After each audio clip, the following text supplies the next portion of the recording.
it reminds me of how I need to show up, right? When I'm on stage, I got to bring the fire. Welcome to Bullhorns Bullseyes, the podcast where precision meets promotion. I'm Tom Nixon. And I'm Curtis Hays. We're thrilled to have you join us as we discuss the ever-evolving world of sales and marketing. Every week, Curtis and I bring our own specific experiences and expertise, along with a special guest who has stories to tell and lessons learned to share. We're here to help you with strategies that hit the mark and amplify the marketing. Before we kick off today's episode, make sure to hit that subscribe button to stay in the loop. And if you find our discussions on target, leave us a review. Your feedback means a lot to us. Now get ready for insights, tips, and conversations that will up your marketing game. It's Bullhorns and Bullseyes with Curtis Hays and Tom Nixon.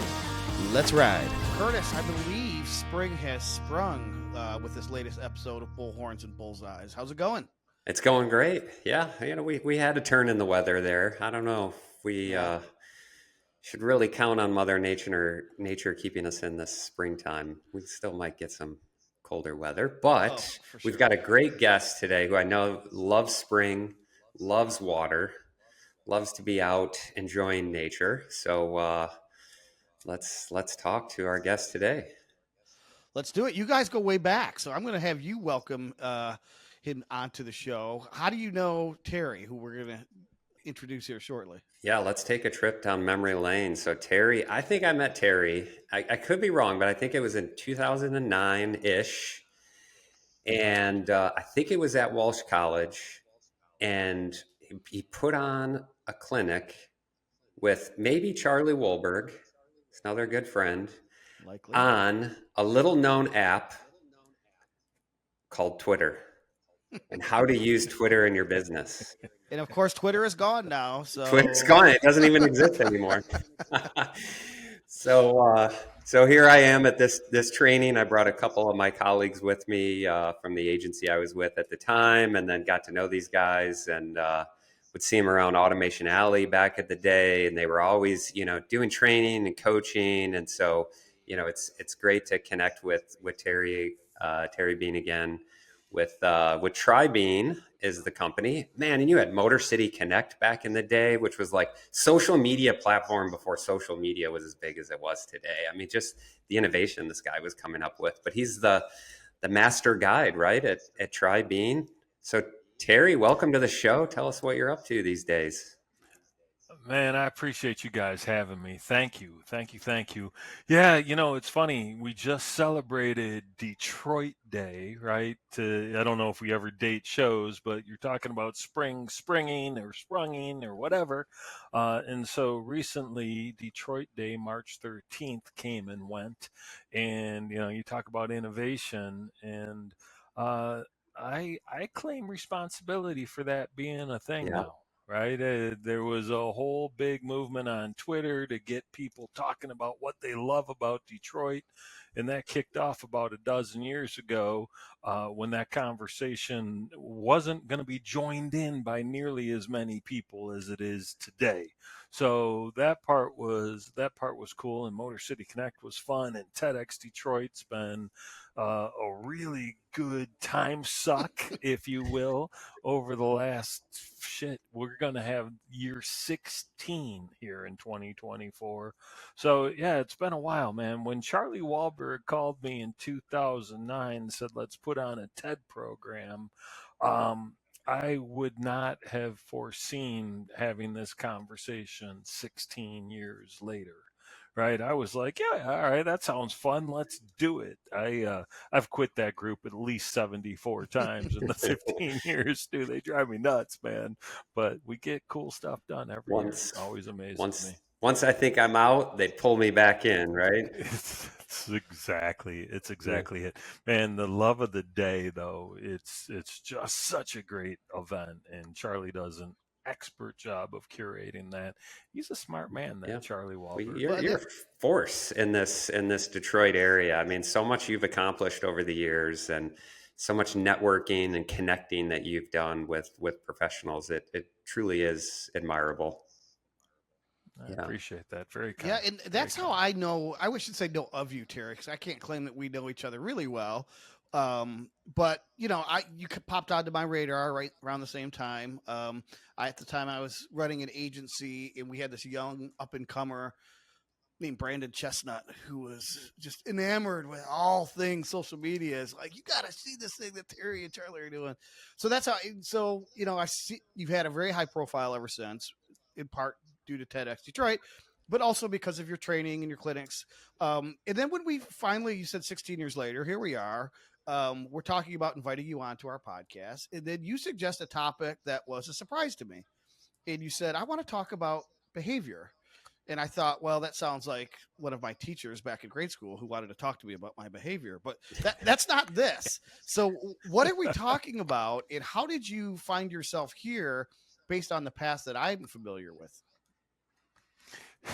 So I have a degree in psychology and a different degree in communications. So I've always been fascinated and intrigued by the human experience.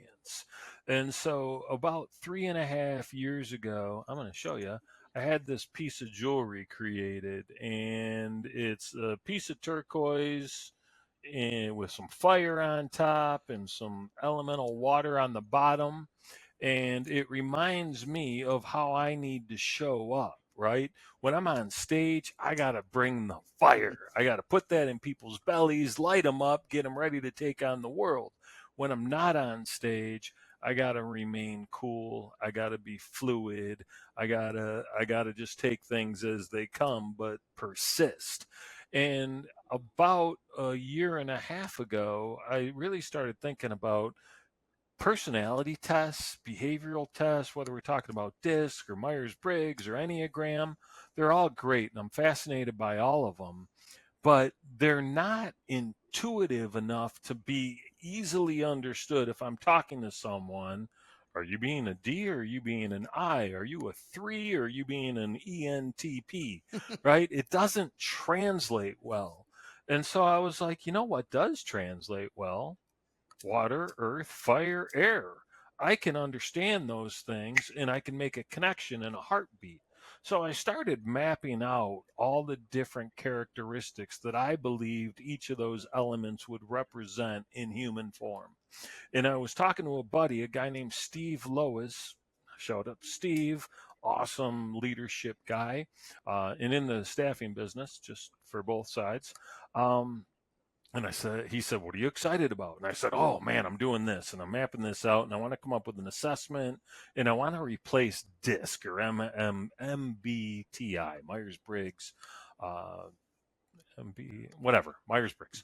Um, and he's like, you must follow Jay Johnson. And I said, I don't know who Jay Johnson is. He's like, you're going to love this. He's created an assessment. He's already got coaching and training and presentation models, and he's already built all this out.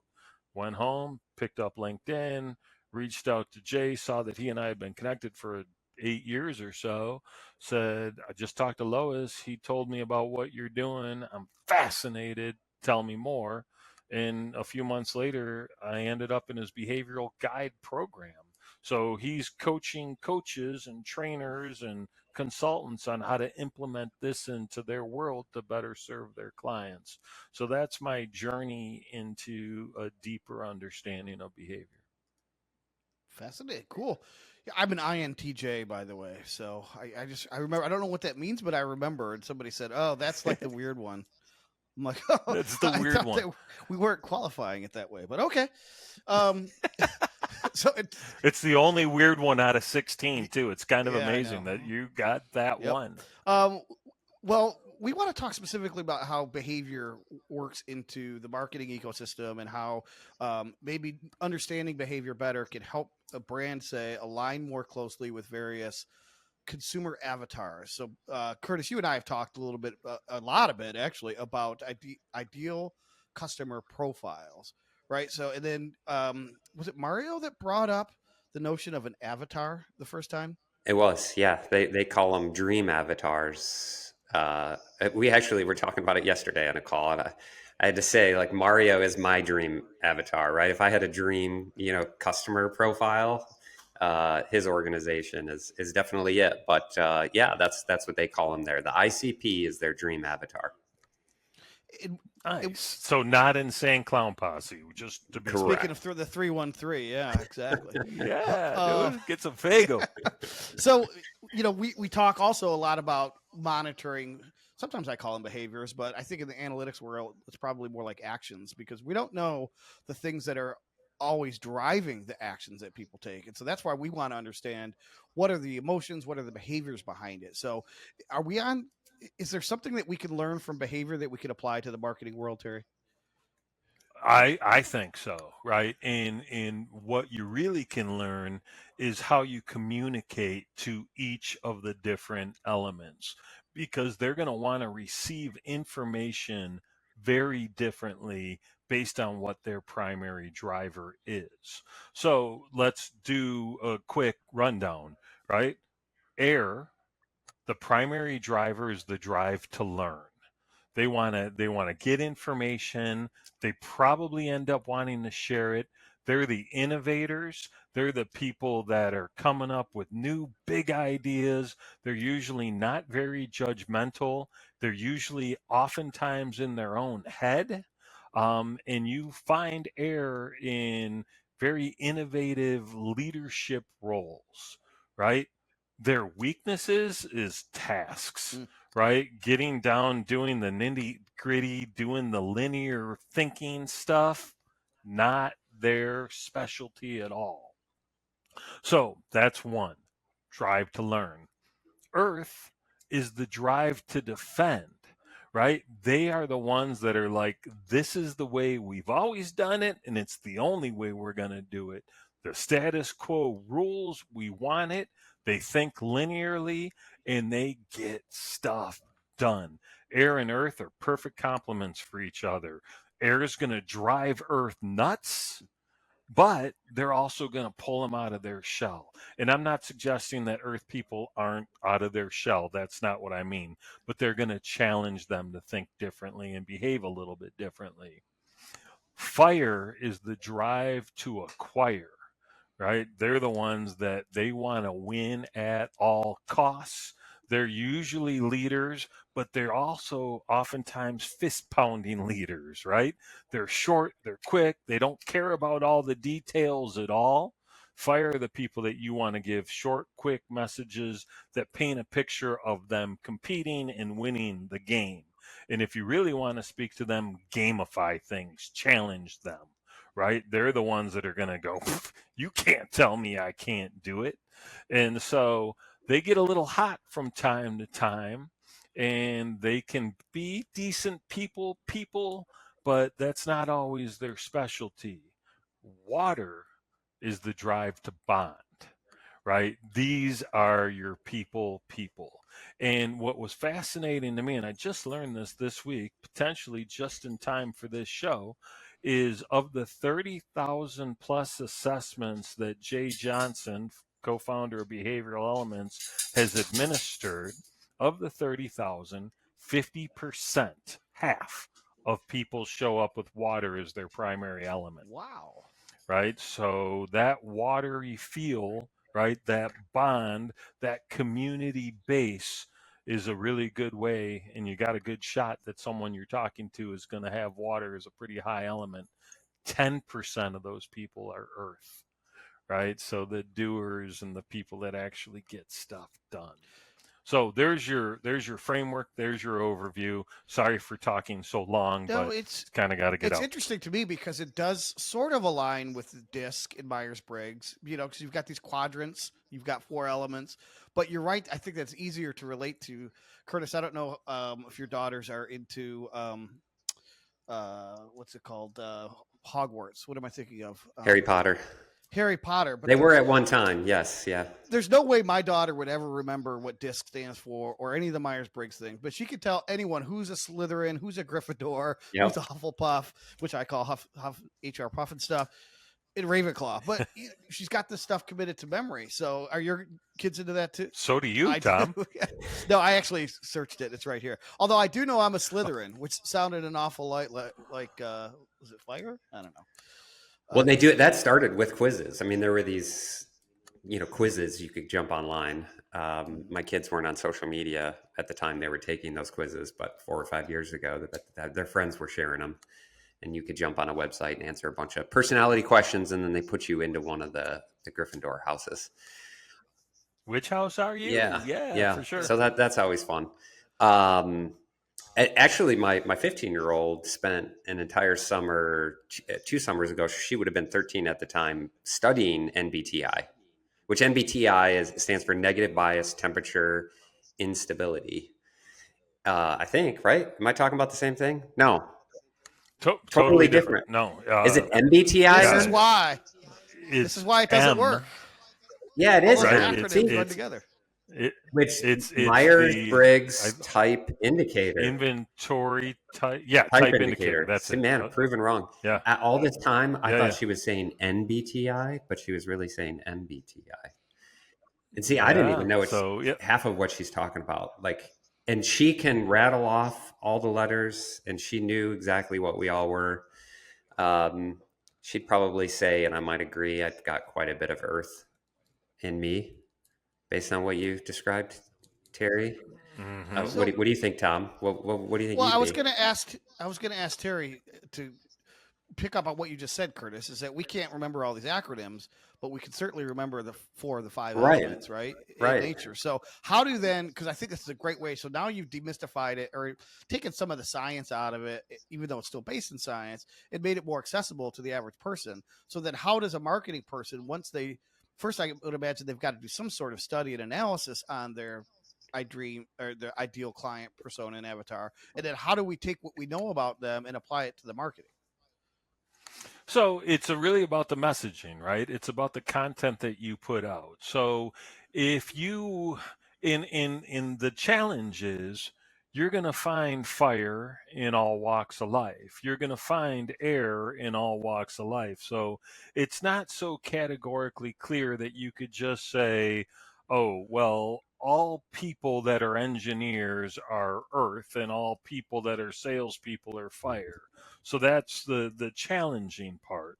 But if you recognize, especially if you're a product driven organization, there are certain types of people that are going to be more likely to be called toward your product. And so if your product's something that's going to help people stay in the status quo and stay very, very linear and keep moving, and even the service side of it, but keep moving at a nice clip and a nice progress, you're speaking to an earth person, you're going to want to give them all the details, right? They want all the information. They're the ones that actually are likely to read the agreement that everyone else just clicks, yeah, I've read this Yeah. agreement, right? They're the ones that are going to read it. So it's a very different thing. Whereas compared to a fire person wants bullet points, right? Short, quick, don't have time for this, moving on to winning something else. And so you're going to communicate and speak to something different, right? You're speaking to a fire person, this is going to help you win. You're speaking to a water person, this is going to help you build relationships because this is going to help serve humanity. This is going to help you care and help others care, right? So it's really about the languaging and in the message that we put together that matters, that's going to speak to these different personality types. Air, obviously, we're going to help you learn some stuff, Hmm. man. We're going to help you grow. We're going to help you innovate. Okay, I have a quick quiz for you, Terry. I'm going to describe 2 people. This is not scientific, but I want you to guess what element we'd be most driven by. So the first person is more of a creative type, um, leans into emotions quite a bit, very cautious in decision making though, and maybe analyzes things to death. Okay. That would be me, a Slytherin. Okay, so Slytherin. um, so first I'll have you. What does that sound like to you? What element do you think based on what little you know? I know there's more science behind it.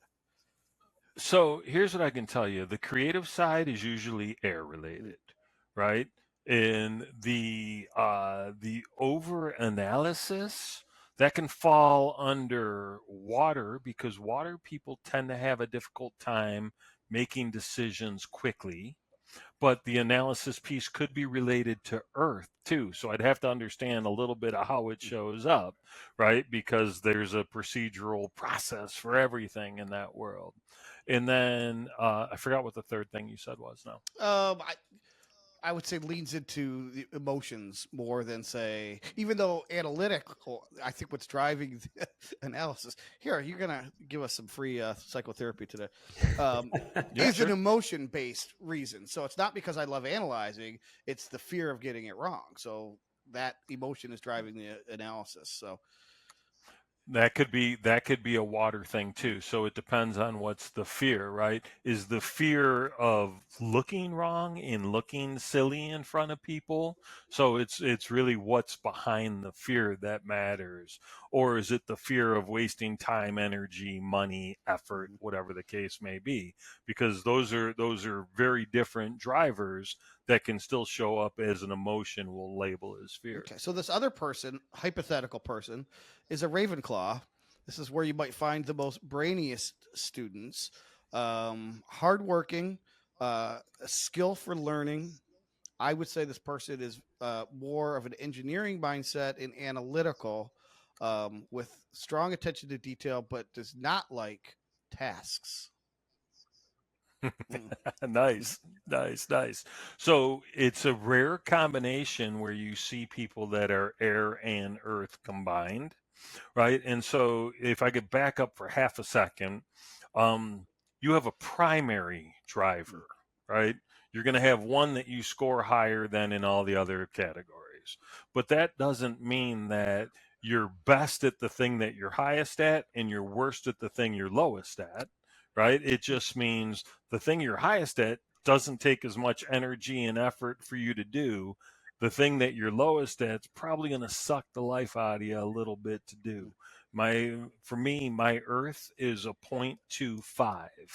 And I just found out that the lowest score you can get in an area, 0.25. Well, And of the 30,000, there was 1.25 in the whole shooting match. that's the weird one. Hi. Yeah, that's me. Yes. I am the weird So one. the person I was So describing though was Curtis. I figured I as hope I much. got. So Yeah, go ahead. I hope I got something. It sounds pretty relatively accurate. close, Curtis. Yeah. it doesn't like the task side. So the rest of it, the linear piece, right? The going and the analysis, it depends on how that's being, what's driving it and how it's showing up. But highly analytical people fall under earth, they fall under air, and they also fall under fire, right? So again, it's a matter of what that piece is. That task piece, though, that getting stuff done is as earthy as it gets. So if you're avoiding that piece, you're likely air, maybe fire. In Ravenclaw. And obviously Ravenclaw. Good Lord. Curtis, where did I get it wrong? Go And ahead, correct the record. No, all that's pretty accurate. I would say, as far as the task thing goes, my preference has always been what I enjoy is tasks that come at me that I can resolve quickly. What I don't like are projects where tasks are required over a longer period of time. Interesting. That I have a struggle with the attention span, or it's a procrastination thing, but I thrive in my inbox, which was probably why back in the olden days I was good as a help desk person, because I take all these customer support requests in, I was just excited to solve a customer problem and move on to the next one. And there was a big sort of short win, and that's where the defender sort of hit with me, Terry, of like, I was sort of that defender in that world of like just making sure everybody was protected, everybody's stuff was up and running, and I thrived in that environment. Yeah, but that short win piece, that I'm going to get to it, I'm going to get it done, and I'm going to get over it and get on with it. That's fire Yeah, all day. interesting. That's fire all day. So I'm gonna for you and your audience, try Bean, TRYBEAN.com /behavioral elements. Okay. Right. And We'll put this in the this show is a notes. plug We'll put this for- in the show notes too. plug for the assessment more than for Yeah, Terry, but in a gift to anyone listening, go figure out the free version will tell you very specifically what your primary element is, right? The paid version, which is the exact same, right? It's the exact same test, takes about 10 minutes, $75, not only tells you how each of the four show up in your world, but gives you very prescriptive information as to how to best utilize So them. excellent. I have a question for you both on how we can weaponize or put this into action. So it's a two-parter. On the one hand, for Terry, and whoever goes first, but on the one hand, for Terry, how would you go out and get this sort of data at scale about a customer or market, if there is such a way to do that? And then my question for Curtis is, what would you need as an output from Terry's work to say, okay, this is how we're going to put this into an action plan to align our marketing messaging? I guess that would be my role, but then the marketing mechanism, the tactics, the what are the plan and the strategy. So who wants to go first? I'll Yeah. go. I'll go. It's an interesting question, right? I like the idea where your head is.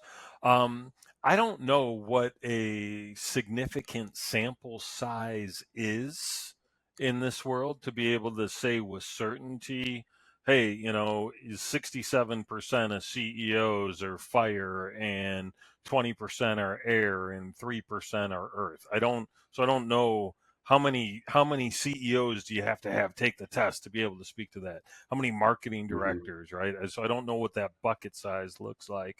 But for me, it would be really, really interesting to partner with some associations and have them take the assessment. And we collect data on company and position in company, so we have that information. I think personally, I think that impacts our bounce rate. I think people go in and the first sheet you see is give me all this information, right? And I think people probably bounce out of that fairly Hmm. quickly. I know they do. Um, but I like the idea of gathering that intel and being able to present it in a way that actually has some meaning. One of my goals for 2024 is to start speaking on this topic to CEO groups here locally and around the nation, and of course getting them to take the assessment, and then so we can add to that data pile. Yeah, just before you answer, Curtis, I would just comment, like in the B2B world, maybe it's not as difficult. I don't know if you'd have to canvas as many. You could probably come up with 10 ideal client personas for me or for Curtis, right? He's got the one, Mario. Go analyze Mario and say, give me more people like him. What makes him tick? What will he respond to, et cetera? So I think in the B2B world, it's a little bit easier because you don't need such scale. But it's all right. So let's say Terry does what he does, brings you back some sort of avatar based on the four elements. What would you need to actionize that, Curtis? Yeah, Terry mentioned some things earlier. It's like how you maybe present information to these people is really important. So I think you said the fire people need bullets, right? So kind of outline that. Tom, you and I are working on a strategy right now for a client where we're trying to decide like how do they consume information? Is it video? Is it written? If it's written, is it aspirational or is it technical? There's some combination of that. And so not just in what you're writing, and of course incorporating our storytelling that we've talked about and why, how, what, and meeting those users or consumers where they're at, but also in how you present the information to them so it's digestible to those personality types. Hey, these types of individual who meet your avatar like long paragraphs. They're willing to read. These people need it summarized with bullets. These people need visuals. And so I think it can really help to improve engagement with your content, which at the end of the day is just going to lead to higher conversions and all those other metrics that we're measuring and taking a look at and always trying to improve. Yep. I can envision that the CEO, who I think would be a high D in the disc. You could correct me if I'm wrong, but just needs the facts quickly, and I'm going to make a decision. Like if that's who I was targeting, and I think I might be tempted to do YouTube pre-roll because in 6 seconds or less, you're either going to get them or you're not. Right. Right. So there's an example of how you would take something, and I'm not saying that's the right thing, but that's a thing that you could do, Terry. I think you're spot on about that, right? And again, the clearer we get on who we're talking to, the more likely we are to be able to position our message in a way that they'll actually hear it. So I love that thought process, and you're right about disc and the high D aligning very well to fire, right? So I've spent more time reviewing disc to see what the overlaps are. So you talk about aspirational content. That stuff's going to work really well with air. It's going to work really well with water, really well. Earth is going to call BS on it in a heartbeat, right? And fire may be open to it, but maybe not. That'll be the time when fire all of a sudden gets interested in the facts, right? All right, well, now you got to prove it. Yep. All right. Well, final quiz before we let you go. This is the lightning round. So question is for both of you. Ooh. Whoever thinks they know the answer first, yell out my name, which is Tom. And then whoever gets this right goes on to our bonus round at the end for a chance at fabulous prizes. Okay. You've mentioned 4 elements. There are actually 5 elements in the Chinese element. I don't even know what it is exactly that purify one's being. What is the 5th element? Go. Tom. Terry. I'm going to take a staggering guess at it, but I think it's metal. Bing, bing, bing, bing, bing, bing, bing. You are correct. All right. Curtis, thank you for playing. The prize goes to Terry. He is now my co-host on this podcast going forward. Yes. See you, Curtis. Give me the hat. Give me the hat. I'm taking the hat. It's part of the show. It's all a ploy for me to take the hat. Well, thank you, Terry. I wish I would have known. This was awesome. People can learn more at tribean.com, and we will put the specific link to the assessment in the show notes. What's your final message for people who are starting to resonate with what you're saying and they want to put some of this into action? And it's not just for marketing, right? It's for workplace management, etc. So where else does this apply? Give us your final word.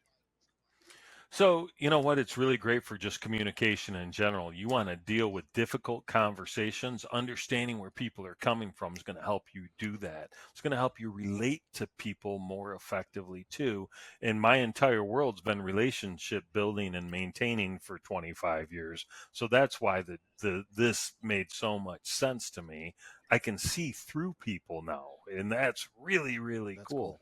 So it's good for leadership, it's good for management, it's good for communicating, it's good for marketing, and it's really good to understand ourselves and that behavior is a choice, and we get to choose to behave intelligently when we understand these things. Love it. Curtis, I'll give you a final. This really is your final word because you're leaving us on the podcast. I'm all gone. I'm all done. All done. What do you want to say as you depart? As I depart, well, if there was anyone better to bring on, if there's anyone better to bring on about building stronger relationships, it's definitely Terry, and he's done that so many different ways, and I can see how all of this, connects. And how you could definitely use this in a marketing space. So appreciate all that you've shared with us here today, Terry, and maybe soon we'll have you back on again. Yeah. Love it. Yep. I would love it. Great connector going back to the early days of Motor City Connect. So great to connect with you. And just real quick, you guys know each other a little more personally, right? Not just professionally. You guys were talking about going out on the boat or something? Well, so I have a boat and love being out on the lake. I'm a big fisherman. And Terry, in the summertime, I noticed, puts a lot of social media content while he's you got a paddle board maybe or a canoe you're out on? I have a pontoon. Okay, and a yeah. board, So he's recording from his dock and doing all kinds of fun stuff, making everybody jealous that he's out on the lake. He was making me jealous. That's the entire goal. That's it. Like, haha, you suckers are in an office. Check this out. I'm officing right here on the pontoon. That's that aspirational content we're talking about. Yeah. I tried, man. I've tried to offer coaching sessions on the boat. I don't know why people don't take me up on it, man. I would be like, that would be perfect for me. We'll do some work. We'll jump in the lake. We'll do some work. We'll jump in the lake. We'll have a cold pop. Jump in the lake. Yeah. Do some work. Well, now that spring has sprung, Why? like we said, that means summer is going to soon simmer. So we'll do our next show out at Studio C. Get it on your boat. Yeah. All right. Yeah, Cool. please. All right. Welcome to Come it. back anytime, Terry. Curtis, have a good life. We'll see you someday in the future, perhaps. To the rest of you, thank you. And some of us will see you next week here on Bullhorns and Bullseyes.